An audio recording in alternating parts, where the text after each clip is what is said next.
شوہر یقیناً آج 3 دن سے ہم فاقے میں ہے، 3 دن سے میں نے کچھ کھایا نہیں ہے، آپ نے بھی کچھ کھایا نہیں ہے، اے میرے شوہر آج تیسرے دن تم جا رہے ہو مزدوری کے لیے، اگر آج بھی تجھے کام نہ ملے، اگر آج بھی تمہیں کوئی کام کے لیے نہ لے، اگر آج بھی تمہیں کچھ کرنے کے لیے کوئی کام نہ ملے تو کہیں واپسی میں کوئی حرام چیز لے کر مت آ جانا، یہ سوچ کر کہ میری بیوی بھوکی ہے، قسم خدا کی جس طرح 2-3 تک میں بھوکی رہ گئی ہوں، تیسرے دن بھی میں بھوکی نہیں کھاؤں گی، لیکن حرام کا لقمہ لانے کی کوشش مت کرنا، مجھے بھوکا رہنا تو پسند ہے لیکن حرام کا لقمہ اپنے گلے سے نیچے اتارنا مجھے پسند نہیں ہے۔ اللہ اکبر، کل کی بیوی آتی جو اپنے شوہروں کو کام میں بھیجنے سے پہلے یہ کہتی تھی اگر لاؤ گے کچھ کما کر تو حلال روزی لانا، حرام روزی مت لانا، میں 2 دن نہیں 3 دن تک بھوکی رہ سکتی ہوں لیکن حرام کا لقمہ میں اپنے پیٹ کے اندر ڈال نہیں سکتی۔ نعرہ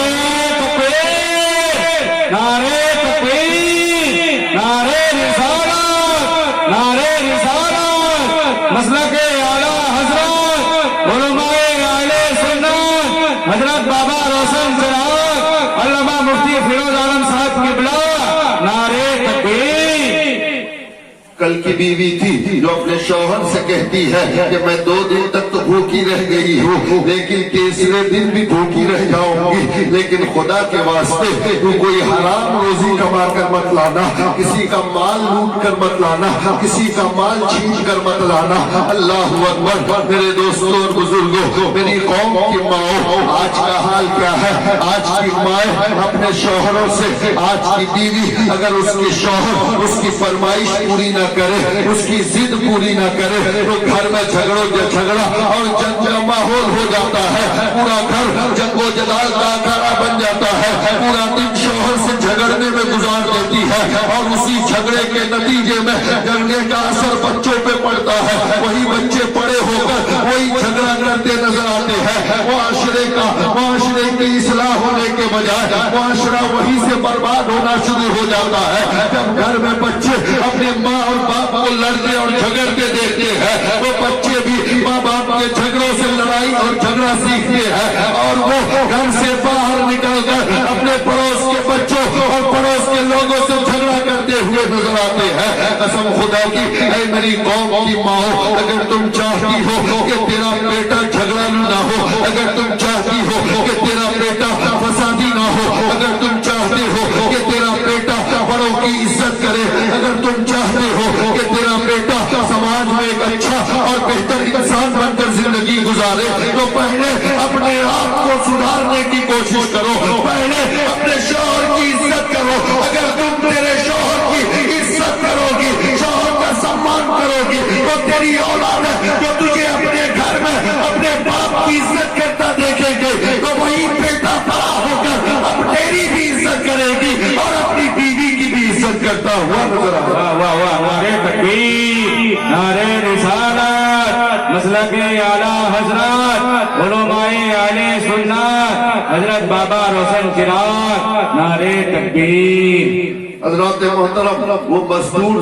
مزدور جاتا ہے 3 دن تک فاقے کی حالت میں گزارتا ہے، لیکن مجال ہے کسی کی کھیت سے ایک مٹھی چاول ایک مٹھی دھان لے کر نہیں آتا، کسی کی پتیاں، آج کل پتیاں 40 روپے کلو کیا ہو گئی، کیا پتیوں کی حفاظت کے لیے آدمی رکھنا پڑ رہا ہے۔ اللہ اکبر، اے مسلمانوں، ہمارا ایمان اتنا کمزور ہو گیا کہ تھوڑی سی قیمت کیا بڑھی ہے پتیوں کی، کیا پتیاں چوری ہونا شروع ہو گئی ہے۔ اللہ اللہ، جس قوم کا مسلمان اپنے کے دوسرے مسلمان بھائی کی کھیت سے پتیاں چرانا شروع کر دے، بتاؤ پھر دوسرے لوگ جب اس مسلمان کو دیکھیں گے تو اسلام کے بارے میں ان کا خیال اچھا نہیں ہوگا۔ یقیناً اس مزدور کو دیکھ کر کل کا عیسائی اور یہودی کلمہ پڑھ کر مسلمان ہو گیا تھا، ایک مزدور ہے 3 دن تک بھوکا ہے لیکن حرام کا لقمہ پیٹ کے اندر نہیں لا رہا ہے۔ جب اسلام کے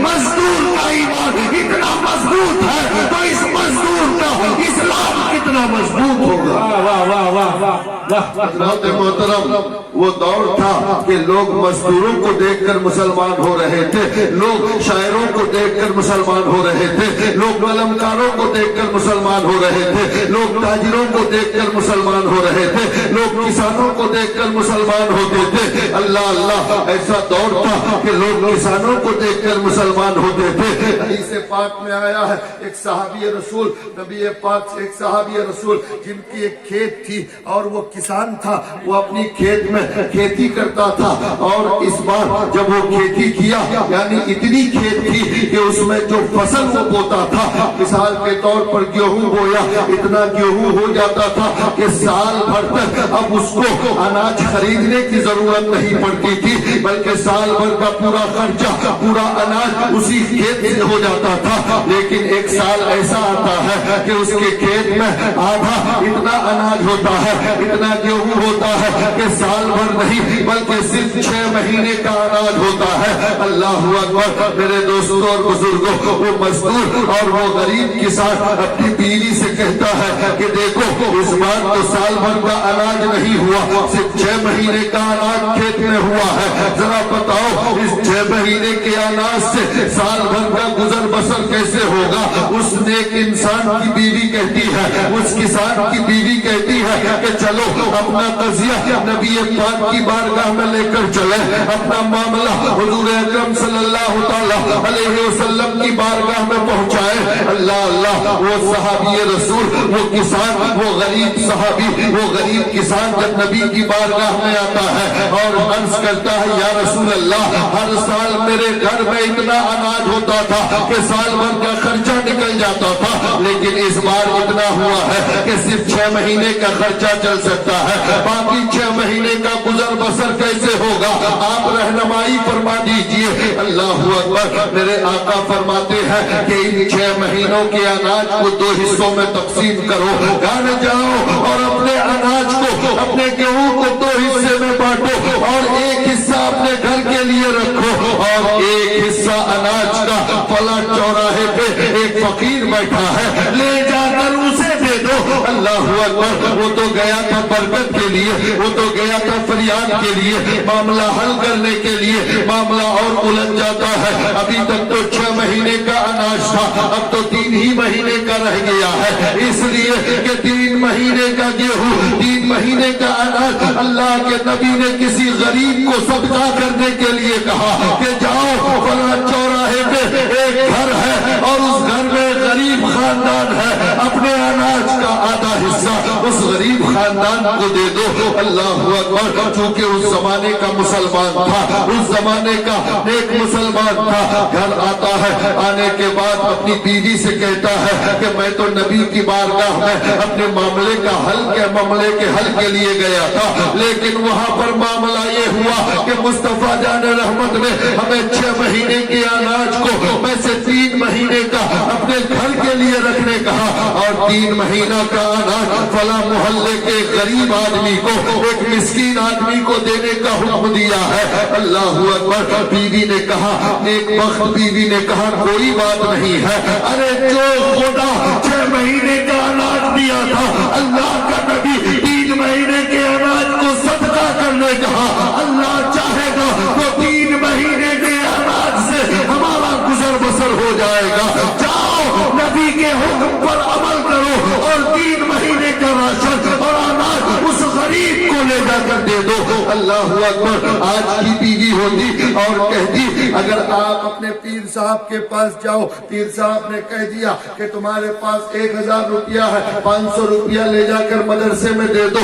500 रुपया जलसे में दे दो, बीवी नाराज हो जाएगी। पीर साहब ने कहा तो क्या मैं अपना पूरा घर बार दे दूं? अल्लाह अल्लाह। वो दौर था मुसलमानों, बीवी कितनी शाकिरा और नेक बीवी है, कहती है नबी का हुक्म है, अरे 6 महीने का अगर नबी हुक्म देते तो 3 महीना क्या 6 महीने का भी पूरा अनाज अगर कहते तो मुस्तफा के हुक्म पर कुर्बान कर देते। अल्लाह अकबर। वो नेक इंसान, वो नेक किसान अपने अनाज के आधे हिस्से को बोरियों में बंद करता है, करने के बाद उस गरीब इंसान के दरवाजे पे पहुंचता है। अल्लाह अल्लाह उस गरीब इंसान से कहा कि मेरे पास 6 महीने का अनाज था, 6 महीने की रोजी थी, मैंने आधा हिस्सा घर के लिए रखा है, आधा हिस्सा तेरे लिए लाया हूँ, तू इसे कबूल कर ले। अल्लाह अल्लाह ऐसा गरीब आदमी था कि एक वक्त के खाने का इंतजाम नहीं था, लेकिन वो गरीब आदमी कहता है कि रुक जा, पहले मैं अंदर अपनी बीवी बच्चों से पूछ लूं। वो गरीब इंसान जब अपने घर के अंदर जाता है, जाने के बाद अंदर अपनी बीवी से कहता है कि मेरी बीवी, आज एक आदमी 3 महीने का अनाज लेकर आया है, जरा ये बताओ कि घर में कुछ है कि नहीं खाने के लिए। अल्लाह अल्लाह वो नेक औरत कहती है कि दोपहर के खाने का इंतजाम है, रात का इंतजाम अल्लाह फरमा देगा, इसलिए आप उस अनाज को मत लीजिए। अल्लाह अल्लाह वो गरीब आता है, कहता है तेरा अनाज तू लाया है, तेरा शुक्रिया, लेकिन सुनो मेरे घर में अभी दोपहर के खाने का इंतजाम है, जो खुदा दोपहर को खिलाया है, मेरा ईमान है, वो खुदा रात का भी इंतजाम कर देगा, इसलिए मुझे तेरे अनाज की जरूरत नहीं है। नारे